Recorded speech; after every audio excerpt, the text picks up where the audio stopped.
3 on WLBT starts now. Coming up on Studio 3, a famous comedian is here. She will discuss her weekly event and about her tour schedule.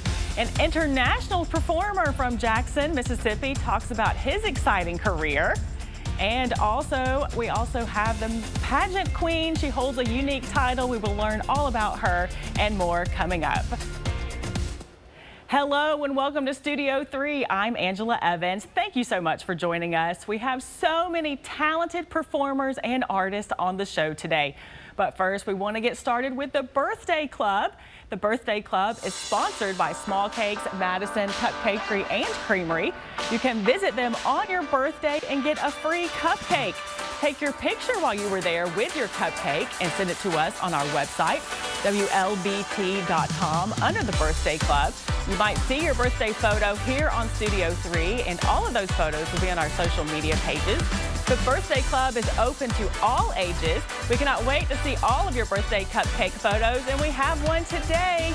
Melissa Keogh, as her birthday today, she went there and got her free cupcake. You can see how exciting it is. So don't forget, when you have your birthday, go to Small Cakes, Madison Cupcakery and Creamery. You might know her from here in Jackson, or you might have seen her on national television. She's an award-winning comedian, a singer, and a military veteran. She is so funny, and she is helping others hone their comedy and performance skills.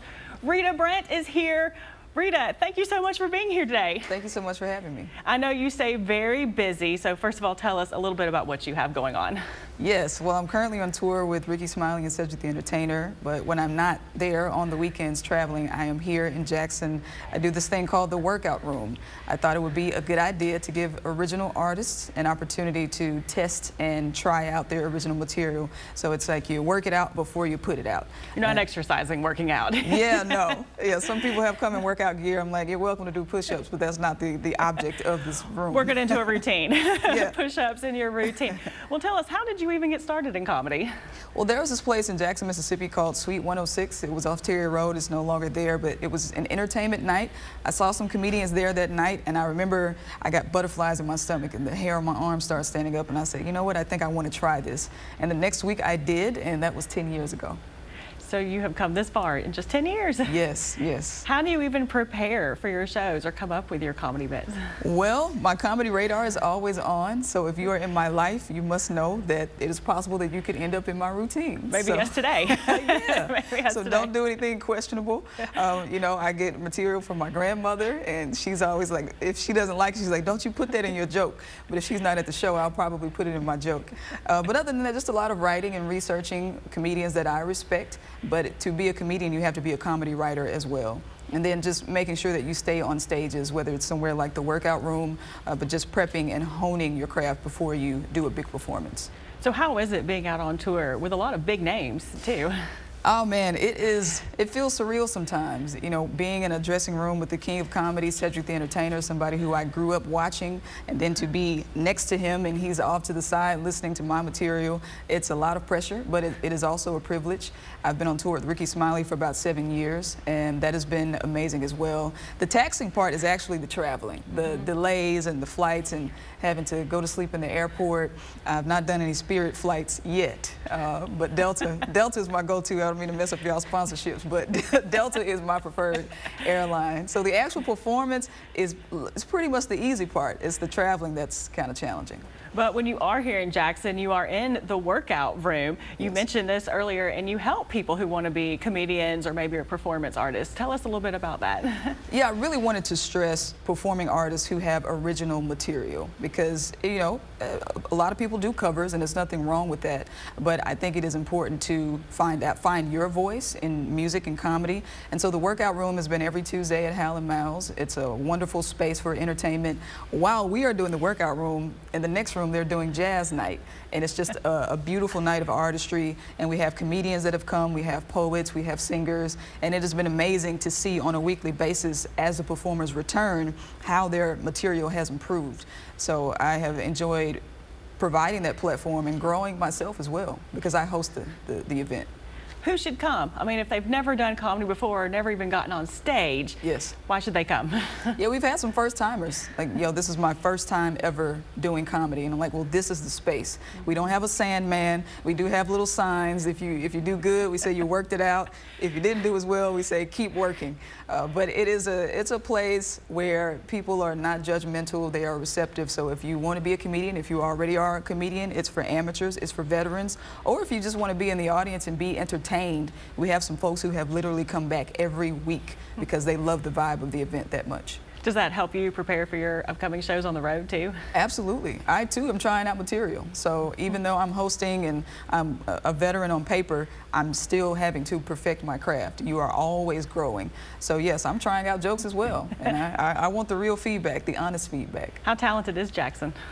Way more talented than I think people imagine. There are some concerning narratives about the city, but I am just excited to bring something different and positive to the city. That is always my goal, to shine Jackson in a positive light and elevate those things as opposed to the things that are more negative. So it has been wonderful to bring that back to my hometown. And really quick, do you want to say anything to convince people to come out to the workout room? Or I know you have a show coming up in October. Yes, you get to see the material being created in real time. And so when I get to October 13th, it's called Funny Friday at the Fair. This is going to be during Fair weekend and the homecoming weekend. You can see that joke being developed at the workout room and then see it come to fruition October the 13th at Funny Fridays at the Fair. And that show is going to feature all Mississippi comedians. So Kerwin Claiborne, Marvin Hunter, J.J. Williamson, and I'm going to be hosting it. And it's brought to you by Experience Jackson. So that's a show that you're definitely going to want to come to. Well, I certainly hope a lot of people come to your show there on October 13th. And also with the workout room, maybe we'll have some of those people here on our show one day. When they rise you should come and try something. You can read a script, work it out. Well, maybe. Well, Rita, thank you so much for being here today. Thank you. And we are going to go from comedy to dancing. A very talented dancer from right here in Jackson is here. He will talk about his dance career and training. He might even give us some dance moves. Coming up, we'll talk with a Jackson native. Stay with us. The anniversary to WLBT.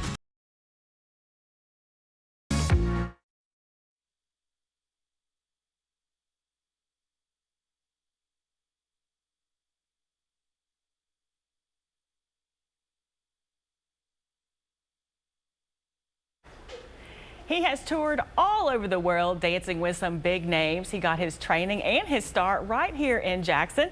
Shantoni Holbrook is in town and he's joining us now. Thank you so much for being here today. I know you have a busy schedule too. Well, first of all, tell us a little bit about yourself. So yes, I'm Shantoni Holbrook. I'm 31 years old. I'm a professional international dancer, and I work here in public health, giving back to my community and being an advocate. Well, you sound very busy doing a lot of really great work, but tell us, how did you even get started dancing? Well, I started at a young age. It was natural. I think I came out the womb busting moves, but over time, the passion grew, and I realized that, and I decided to self-develop that over time. And over the years, I just kept working at it and perfecting it, and here I am, a professional international dancer. Now, we keep saying professional international dancer, but where have you been? Who have you performed with?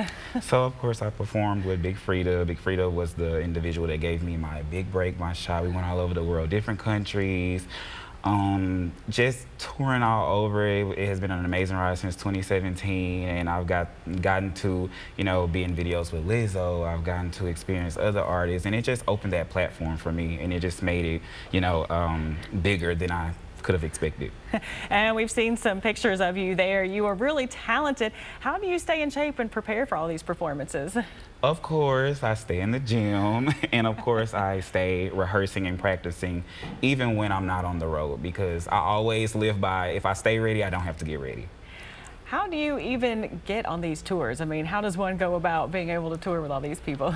Well, we had an audition in 2017, and I think over time, I just kept, giving it my all every single time, giving it my all on stage, always prevailing, and I think it shows, the work shows, and I'm always getting those phone calls, the phone is always ringing, and I'm always, prepared, and I'm, like I say, I stay ready, so I don't have to get ready. How long do you take to prepare for a show when you're going to go out on tour? I mean, this isn't something you do overnight, obviously.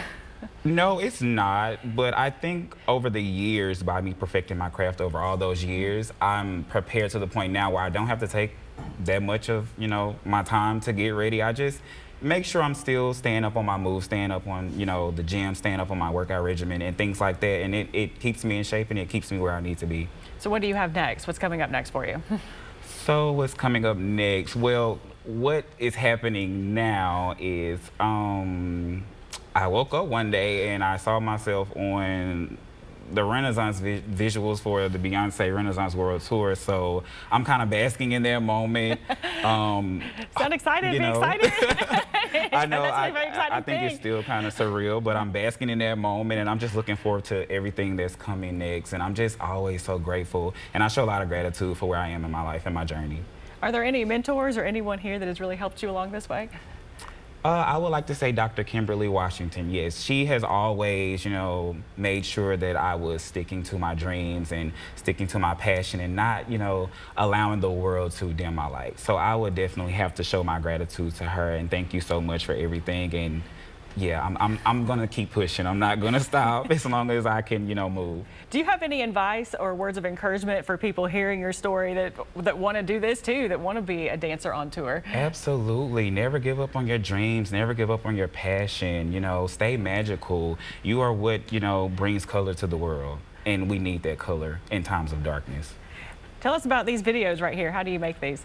Oh, so this is from my dance film, Loud. I basically brainstorm, come up with these visuals, come up with the concepts, think about what I want to say, what I want to portray in these videos, and I practice these routines over and over and over and over and over again. Even when I'm recording, if I see something I don't like, we got to shoot it over. So I'm kind of a perfectionist a little bit. But that's good. When you're a dancer, you want to get it right. Do you have a favorite dance step?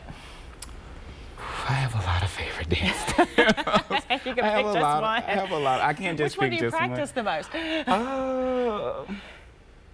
There's just so many to choose from. It's a lot of them. It's a lot of them. I'm sorry. No, I'm sorry. you're fine. It was like putting me on the spot because as a dancer, it's like I never want to pick one because I'm like, well, I like to do this, and then I like to do that one. I like to do that. Always evolving, Absolutely. learning new things, practicing new things. Shantoni, thank you so much for being here today. We wish you the best of luck going forward because you have so many exciting things coming up for you. Thank you so much for being here today. And coming up, she is a pageant queen and a pro with horses. Miss Rodeo Mississippi will show us a day in her life and also teach us how to handle some horses. Stay with us. We'll be right back.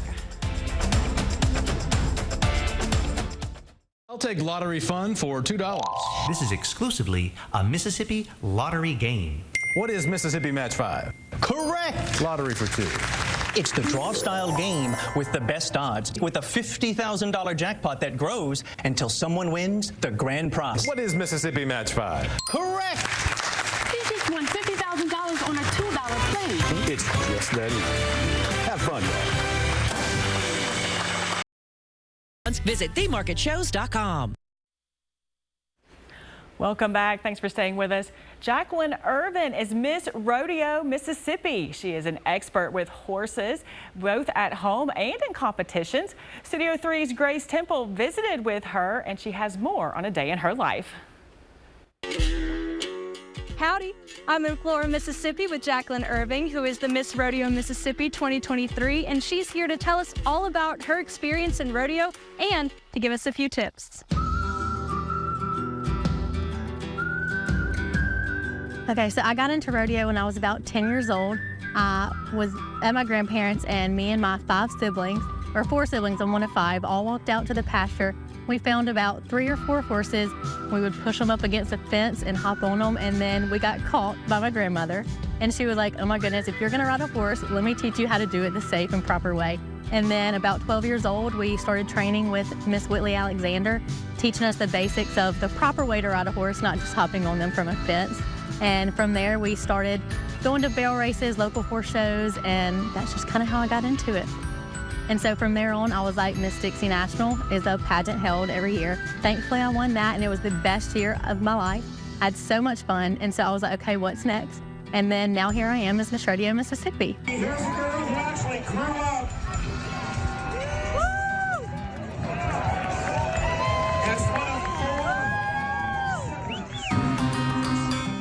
Yes, so I get to do a lot, but I'm very thankful for all of it. So I get to travel all over the state of Mississippi and represent the sport of rodeo, as well as all of the United States pretty much. I was in Wyoming last 2 weekends ago, Montana the weekend before that, Colorado the weekend before that. So I've pretty much been all over this summer.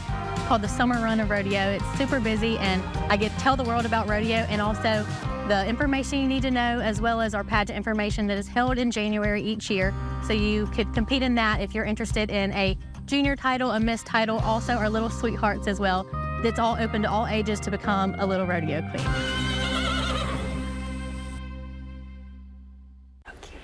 That horse was perfect. It was so awesome. You have no idea. We sat there for like 5 minutes afterwards, and it was like she knew that she was done with the interview. So both Miss Rodeo Queen, Mississippi Queen, and the horse were just perfect for this. They were fantastic. We had so much fun. Like, she was so sweet, and she even taught me a little bit about how to ride a horse. I've only been on a horse once before, so I was terrified. But she was like, "Let's go, let's try it out," and I said, "Absolutely." So take a look. Let's see it.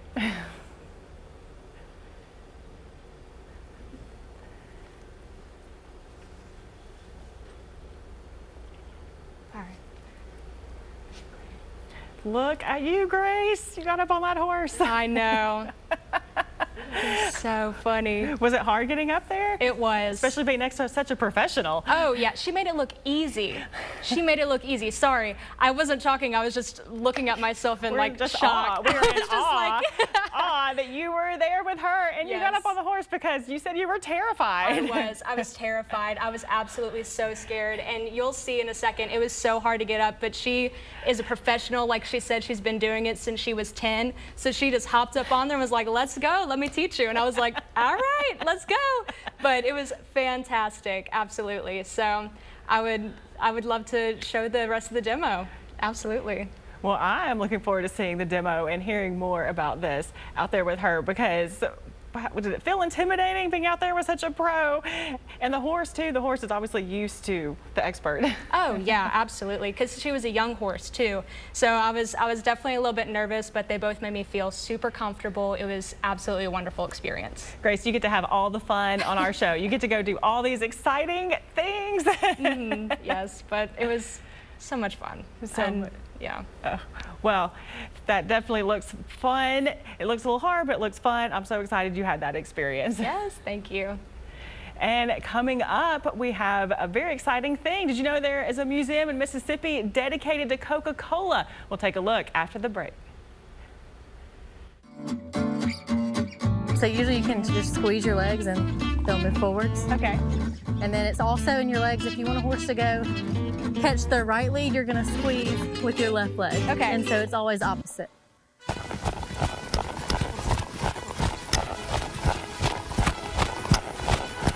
And then this is a lope.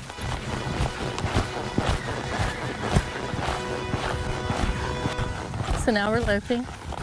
That's so cool. You think she'll let me do it? The proper way is so you hold your reins. Yes.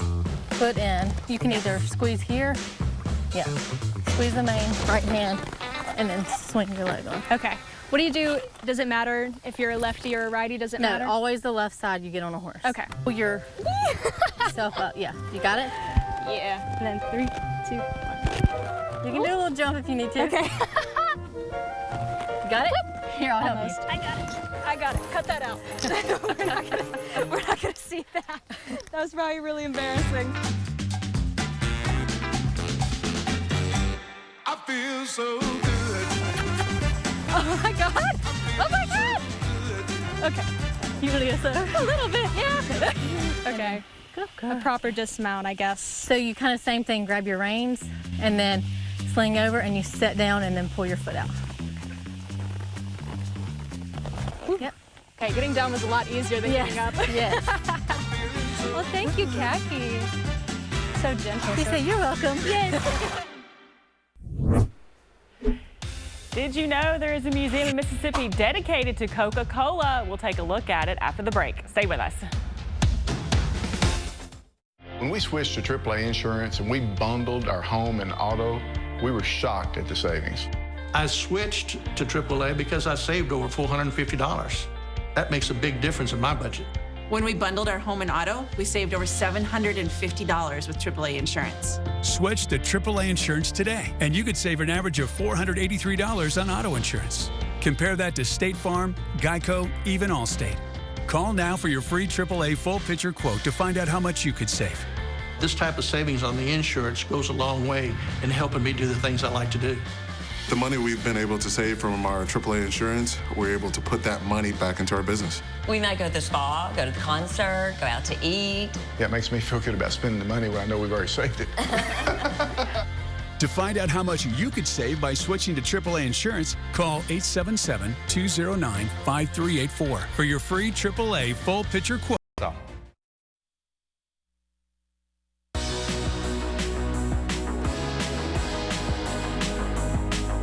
In 1894, a candy man named Joseph Biedenhardt decided to build a bottled Coca-Cola and sell it at his soda fountain right here in Mississippi. Now this site is a museum dedicated to the first bottling of the popular soda. Nancy Bell gives us a look at it. The Biedenhardt Coca-Cola Museum is where Coca-Cola was first bottled anywhere in the world. What makes this quaint and unique is we're the actual building. I mean, this building was built in 1890.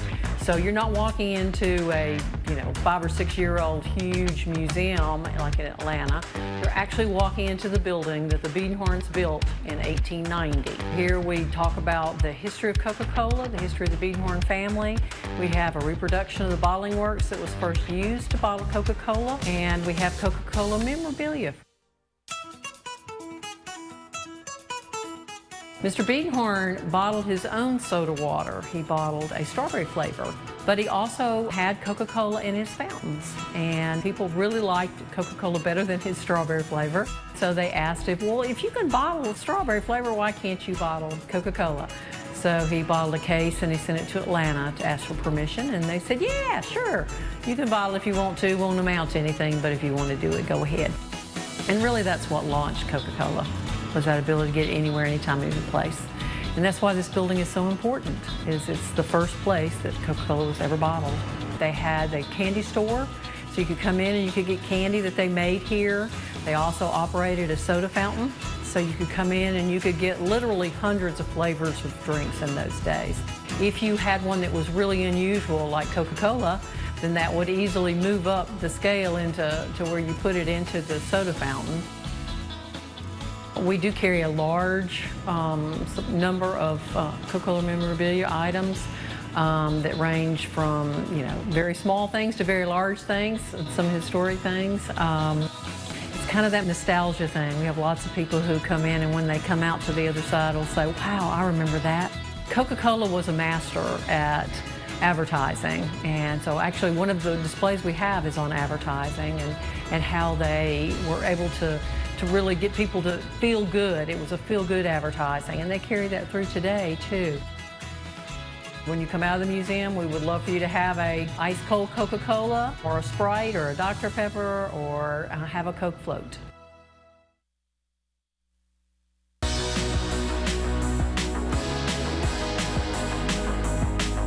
Your First Alert afternoon drive forecast does show that chance for some rain, but fortunately that on top of the cloudy skies will keep temperatures down for the rest of today. Upper 70s, low 80s, not bad by any means. It will get a little bit warmer heading into the upcoming weekend, closing in on 90 degrees Saturday and Sunday, maybe even a few showers early on as well. I have a better look at your First Alert forecast coming up today at 4.